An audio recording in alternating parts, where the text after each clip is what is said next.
Good morning. It's nice to hear the little chatter and the occasional hug and know that we're all happy to be here together. Thank you, Christine, for that lovely music. It's nice to be here together to worship, whether here in this building, watching next door at the home or the apartments, or in your own home. It's good to take time to learn and to worship God. Before we begin, I want to give a few updates. Chris sent me a note yesterday on MDS, the update from Nova Scotia. Dave Brubaker, Joe Bless, and Hank Brawl are there for 2-week service project. Dave and Hank, along with others, have largely been installing windows and doors, which on the side I hear are not fitting that well. Joe has been with the crew putting a roof on a very tall house. And he says, we were blessed with a fantastic crew this week. So work is progressing nicely. The lodging and food turned out to be perfect for our needs, and a church is donating their space as their contribution to the mission. He says the greatest blessing has been the friendly people, many helping as they can. The guys at the dump don't charge them. The mechanic at the repair shop didn't charge them. People are honking and yelling thanks. Even the lumber yard. It seems everyone is so thankful we are here. I, Chris, am tasked with keeping 20+ people with different skills busy. God's hand has kept the work moving forward. Every volunteer has been a blessing and been blessed in return. Thanks be to God. And last night I got a note, another text, that the weather is so bad out there, the rain was so severe, that the plane circled so long trying to land that they almost ran out of fuel. They had to go back to Fredericton to get fuel.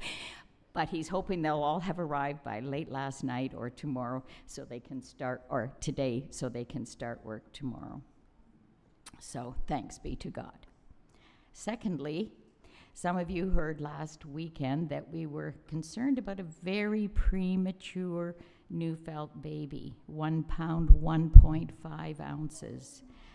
And we heard that last Sunday, a first grandchild for Tom and Marianne, and first child for Peter and Katie. He's making slow progress. His parents were able to touch him yesterday for the first time. So they are thrilled. Please continue to pray for this tiny boy and all the family. He has a long road ahead of him, but he seems like a little fighter. So they're all very, very hopeful. And now I want to call Karen up because she has an announcement as well.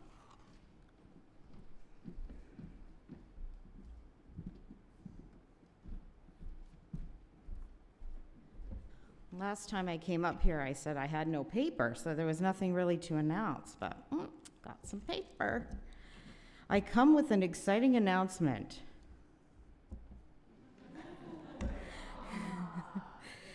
Search team has been in conversation with, and we have interviewed a candidate for lead pastor here at Vineland United Mennonite Church. So we are asking you to save the date of September 9th and 10th to meet our candidate and to hear him preach. A brochure introducing our candidate will appear in your mailbox mid-August with information about him and a schedule for the weekend. We ask that God grant us discernment to recognize if this is the candidate he has chosen to shepherd and guide us at Vineland United Mennonite Church. So save that date, September 9th and 10th.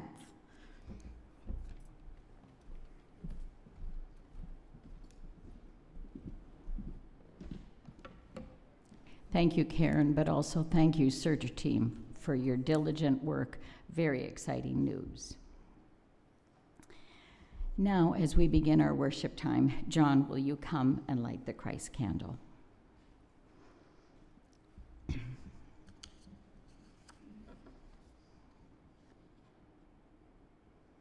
Light is a gift from God.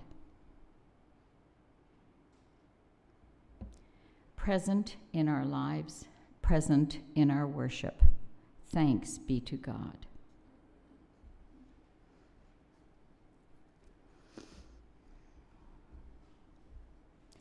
As a call to worship, I would like to read from our Voices Together resource. Open our ears to hear your word. Open our eyes to see your presence. Open our arms to embrace the community. Open our minds to the beauty of truth, and open our hearts to the joy of new revelation. Let us pray. God, we come together as a